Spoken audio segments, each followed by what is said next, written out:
ఫైజీ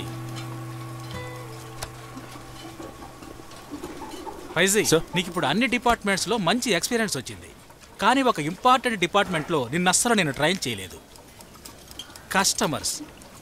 కానీ no problem, అది మనం సరిచేద్దాం. ఆ టేబుల్ 28లో ఉన్న కస్టమర్ చెఫ్ని చూడాలని రిక్వెస్ట్ చేశారట. ఈ అవకాశం నేను నీకు ఇస్తున్నాను, వెళ్ళి చూసిరండి. బట్ వాళ్ళు ఏ డిష్ ఆర్డర్ చేశారో తెలియకుండా. మన కిచెన్లో అంతా ఒక టీం వర్క్ కదా ఫైజీ. నువ్వు చేసిన సూప్ లేయర్ క్రెడిట్ నేను తీసుకున్నట్టే, you take the credit of the టాయిస్టర్.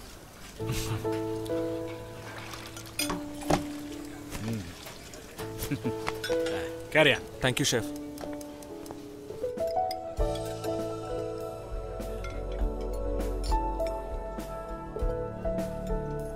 Sir, can I help you? Sure.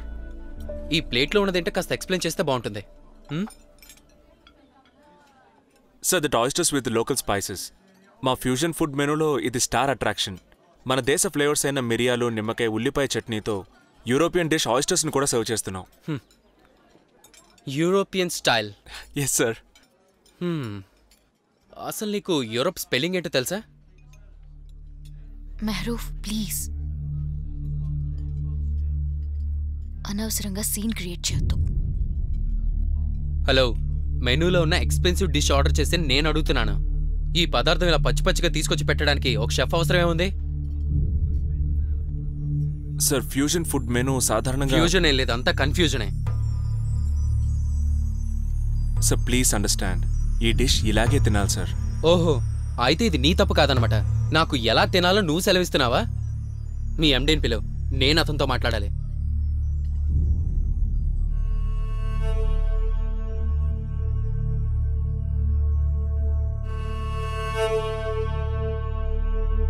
Sorry sir, మీకు ఏది కావాలో చెప్తే మా చెఫ్ చేసిస్తారు. ఇతను నాకు ఎలా తినాలో కూడా తెలియదంటున్నాడే.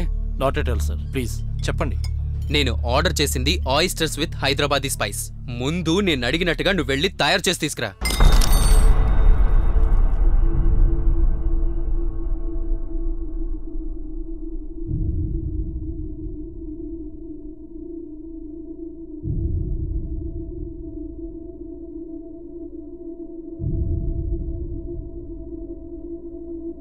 Yes sir.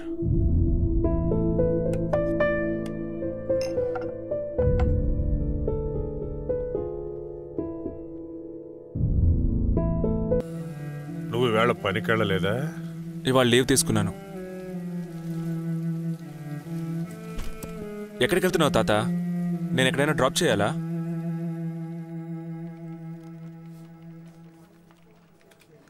అరే కలాం భాయ్.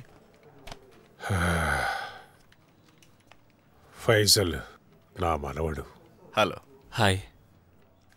లోన్ తీర్చాల్సిన గడువు మీకు తెలుసు కదా, ఇంకా కొన్ని నెలలే ఉన్నాయి.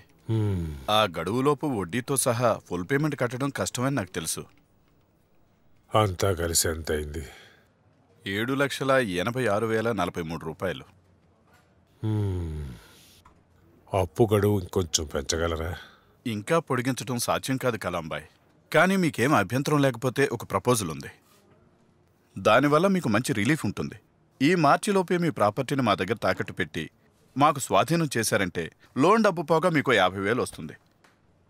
అలా కాకపోతే కొద్ది నెలల్లోనే మీ ప్రాపర్టీ మీ చేయి దాటిపోతుంది. లోన్ తీర్చేస్తే సరిపోతుంది కదా?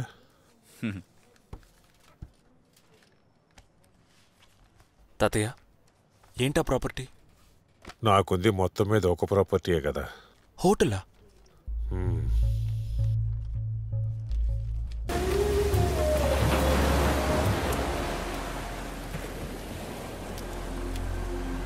ఈ సిటీలో మీ బిర్యానీ తర్వాతే మిగతా వాళ్ళందరిది. అయినా హోటల్ నష్టాల్లో ఉంది. దానికి కారణం ఏంటి తాతయ్య? ఆహారం నాణ్యతలో నేను ఏ విధంగానూ రాజీ పడను, ఎట్టి పరిస్థితుల్లోనూ. రేటు కూడా పెంచరు మీరు. అలాగేం కాదు ఫైజీ, మనం రేటు పెంచకుండానే లాభం వస్తోంది. అనుకోని ఖర్చులు వచ్చినప్పుడు వాటిని కూడా భరించాలి కదా. ఉమరన్న కొడుకు కాలేజ్ ఫీజు, లేకపోతే అమీనాక వాళ్ళ అమ్మాయి పెళ్ళి, అలాంటివేగా. చూస్తుంటే మీరు ఆ హోటల్ నడిపేది ఇక్కడ పనిచేసే వాళ్ళని ఆదుకోవడానికే. బిజినెస్ చేస్తున్నట్టుగా నాకు అనిపించట్లేదు.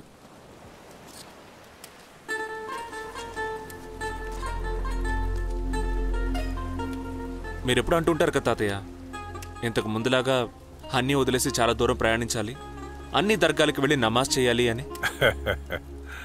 హోటల్ మూయకుండా అది జరిగే పనేనా? నేను చేయగలిగింది చేస్తాను. ఏ పడవైనా ఒంటరిగా నడిపితే ఎక్కువ దూరం పోదు. తోడు ఇంకొకరుంటే ధైర్యం వస్తుంది.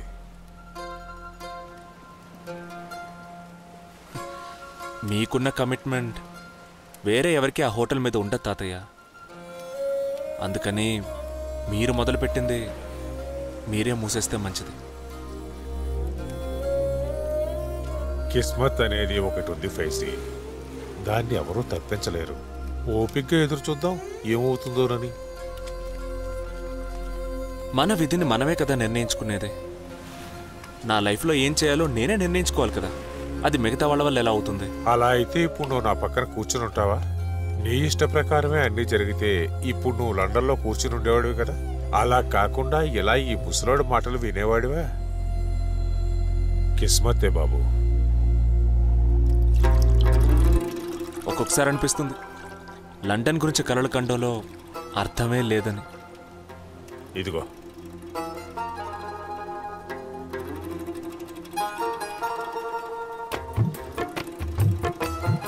టేస్ట్ చాలా డిఫరెంట్గా ఉంది. యాలక్కాయలు, దాల్చిన చెక్క లేదు, దాల్చిన చెట్టు ఆకు కదా. దానిలో వేసినవన్నీ చెబుతాను, కానీ వాటికంటే గొప్పవి నీ మనసులోని ఆలోచనలే.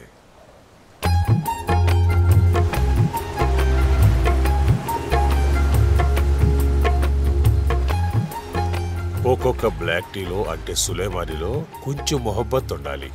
అది తాగేటప్పుడు ఈ లోకం అలాగే మెల్లమెల్లగా ఆగిపోవాలి.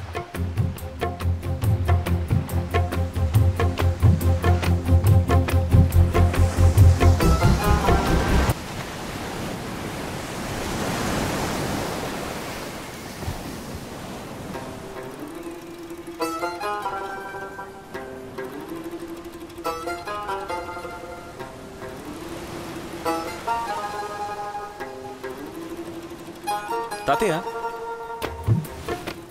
నాకు మీ ప్రేమ కథని చెప్తారా? ఈ తాతయ్యకి ఓ మొహబ్బత్ ఉందని నువ్వెలా ఖచ్చితంగా చెప్తున్నావు? అది సులేమాని తాగిన వాళ్ళకే కదా దాని రుచి తెలిసేది.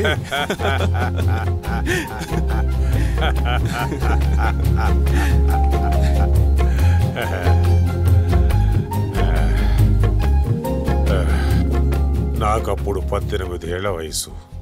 నేను నా ఉస్తాద్ దగ్గర చేరిన సంవత్సరం. మౌలవి గారి అమ్మాయి నిఖాకి బిర్యానీ చేయడానికి వెళ్ళాను.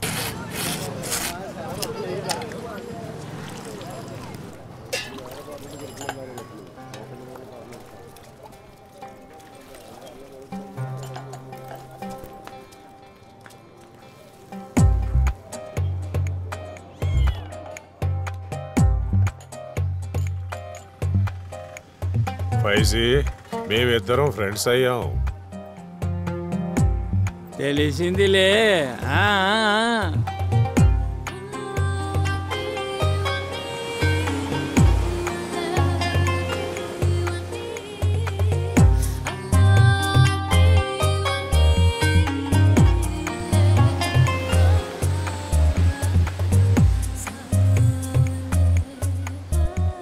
మెహ్రూఫ్ ఈజ్ అన్ ఇడియట్.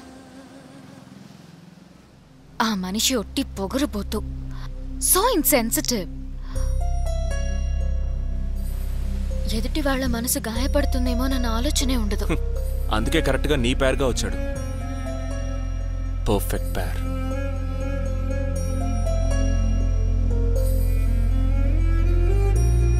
నేను తప్పు చేశాను. Don't say that. ఏదేమైనా నువ్వు పెళ్లి చేసుకోబోయే వ్యక్తి. నేను మెహ్రూఫ్ విషయం చెప్పలేదు, నీ గురించి చెప్పాను.